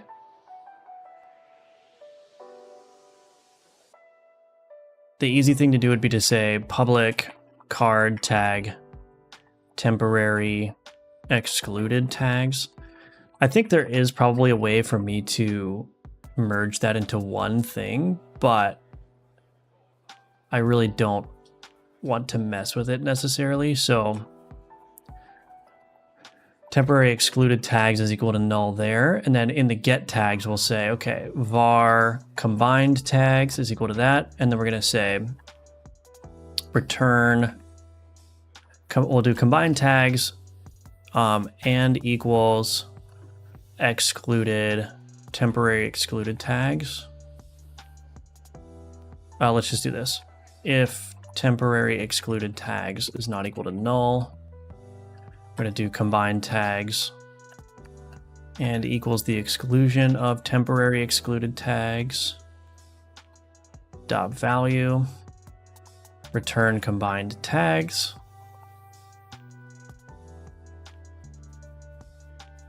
The only problem with this is that now there's a baked in priority order, right? The problem with this is that like an exclusion can't be undone, which I guess makes sense, but I guess that makes sense.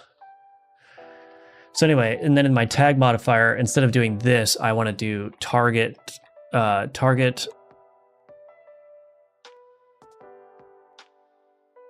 temporary tags. Oh, temporary tags override.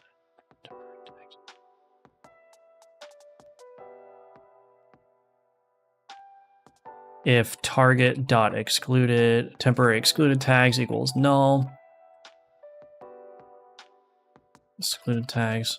I wonder if I could just set that to card tag dot none actually. Maybe I could do that. Yeah.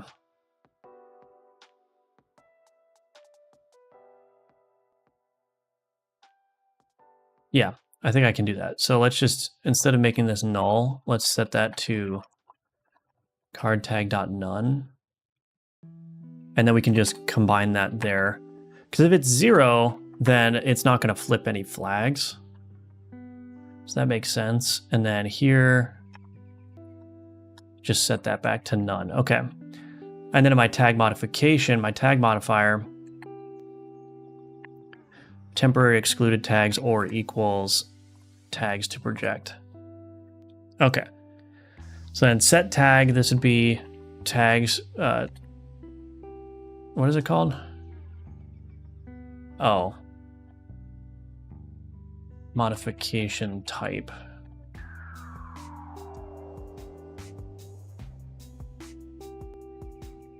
Modification type.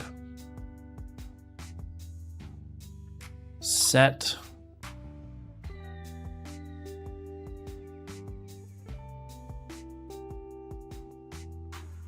The default modification type is add.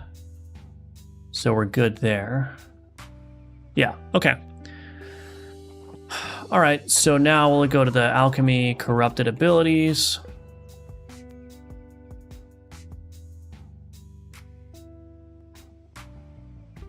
Private, static, base composed ability, create, tag exclusion ability.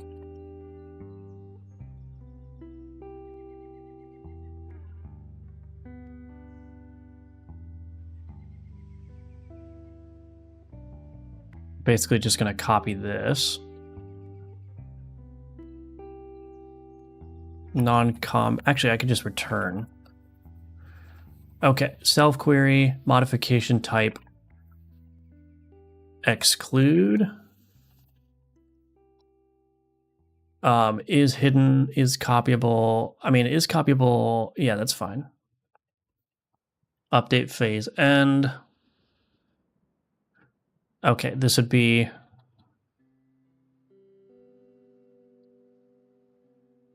exclude tag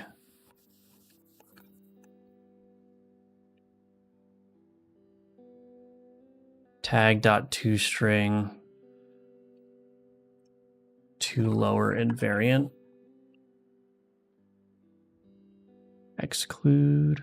Okay, now we need a description template. Cannot have the description utils dot tag keywords to string. Is that right?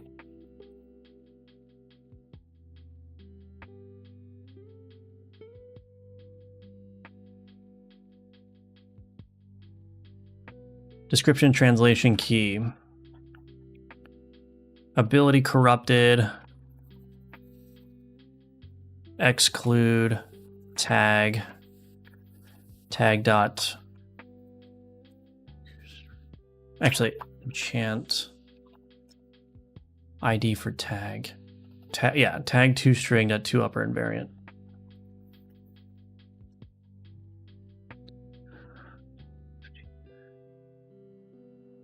Okay, I think that's correct.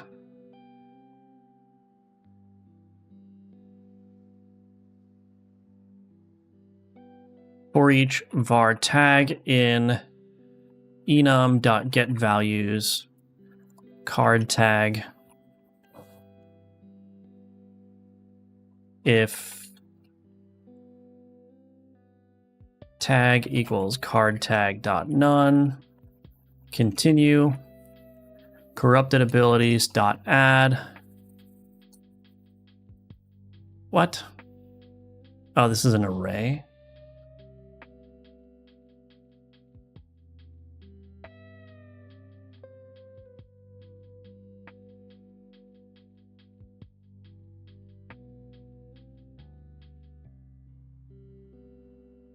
Okay, corrupted abilities dot add. Create tag exclusion ability tag.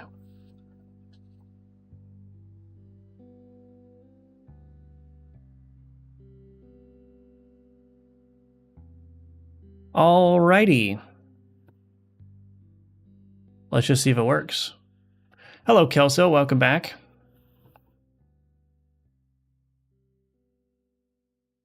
So we build the game. I have to make sure that all the tag projection stuff works as well. Okay. So let's see. This item cannot have the reagent tag, relic, yeah, ritual.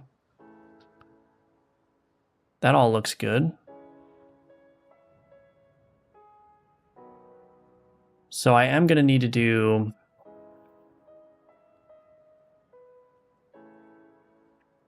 a little bit of a UI change here, because I don't currently have the concept of having no tags,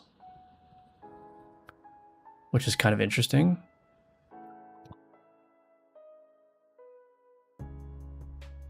Okay, so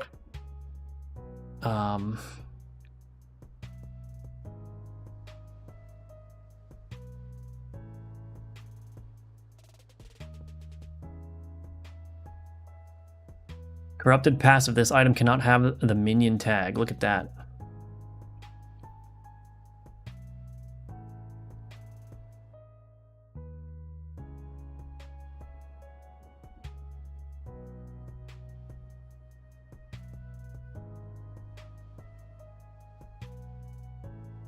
Cool. So now we need to resolve the card tooltip though. Also, I need to try the set board tag thing. Ah, so many things to do. Anyway.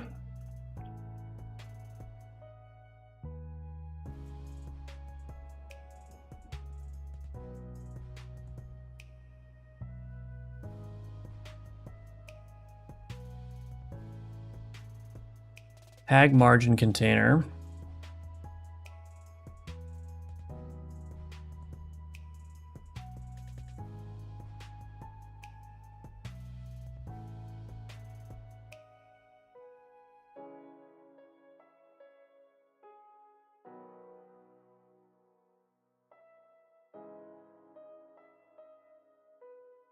Do I need to do all that?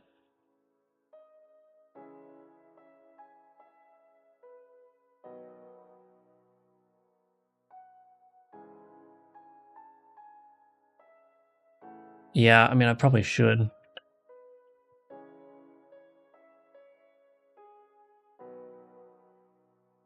Oops.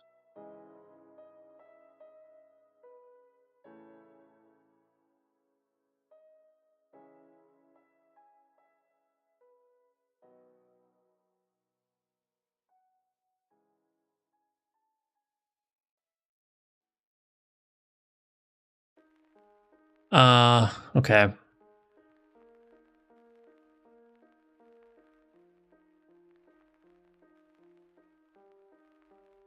We can get rid of that.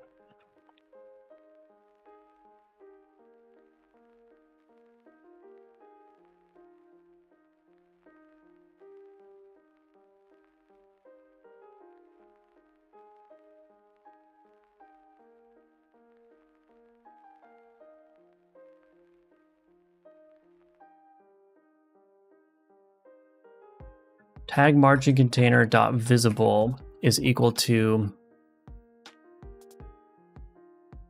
tags is equal to card tag dot none, and secondary tags. Actually, this needs to be not equal to or secondary tags not equal to card tag dot none.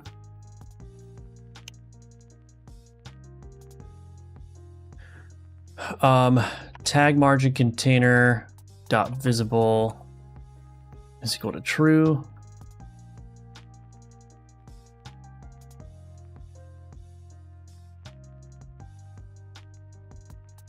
Tag panel.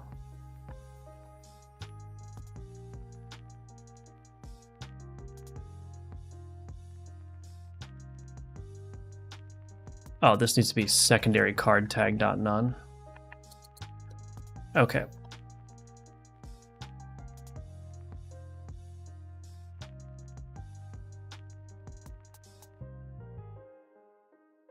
I actually don't need this anymore, so we could get rid of that. I don't need a reference to this. Or no, do I? Oh, wait a minute. I think I do actually.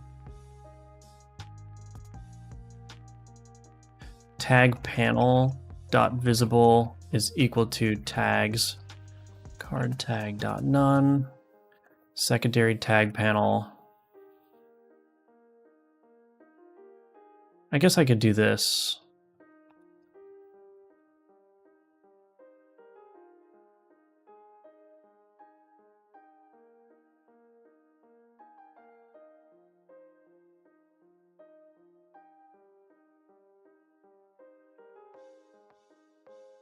Tag panel.visible is equal to has secondary tags, or has primary tags rather. Has primary tags, and then this one would be... Okay, well that was quite an ordeal to get that working, but that's all right.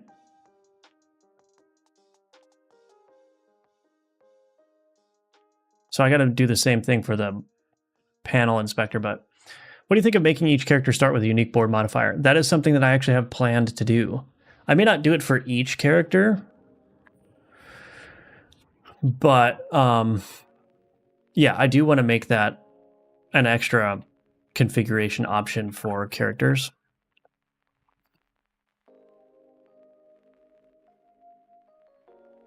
Okay. Add corrupted ability, exclude tag minion.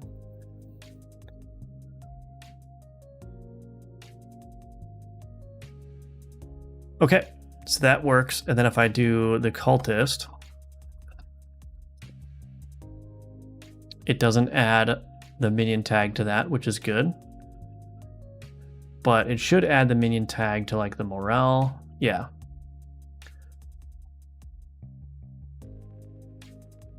Okay, so I just need to look at the card inspector and make sure that those tags are being hidden properly.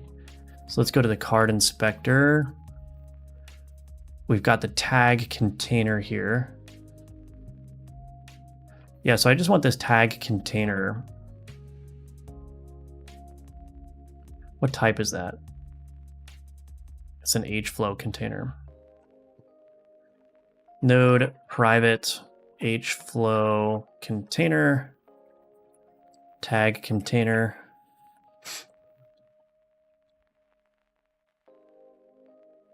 Var has primary tags is equal to card tags, not equal to card tag dot none.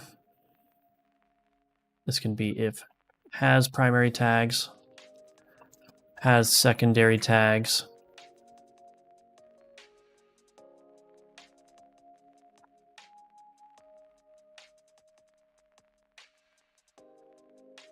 If has secondary tags, okay. Tag container dot visible is equal to has primary tags or has secondary tags. Let's give that a shot. Do you separate data and view? Yes. Basically, I mean, it's not like an explicit framework, but yeah, none of the data of the game lives inside of the UI.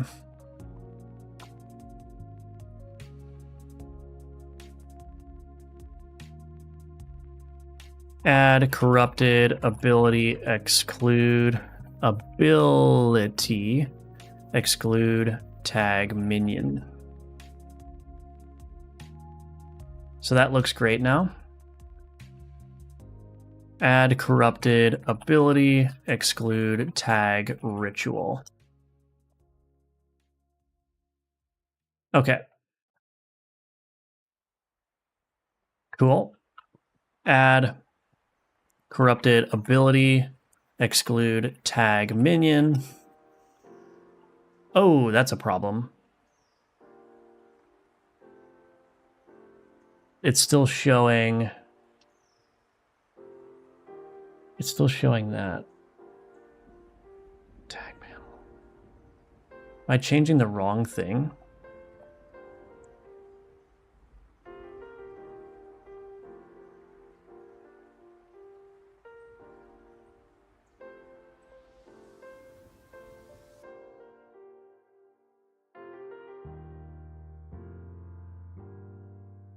Oh, I'm setting it to visible true down here. Oops. Okay.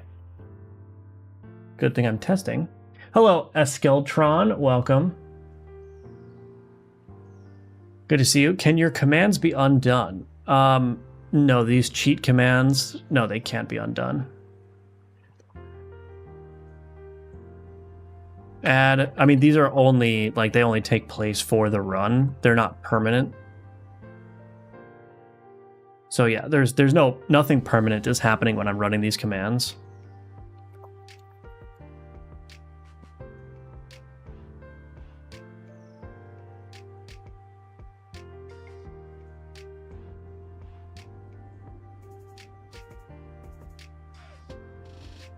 Add corrupted ability, exclude tag minion. Okay, that seems to be working pretty well. Hello, Mels. How are the playtests going? So far, so good. I mean, the playtest just launched a couple hours ago, but it seems to be working well. So yeah, I think everything is good with this.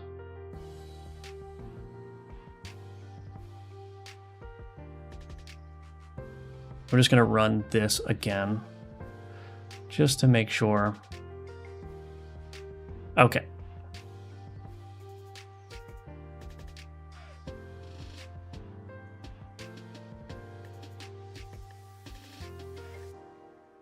So I'm gonna just be pushing content to the playtest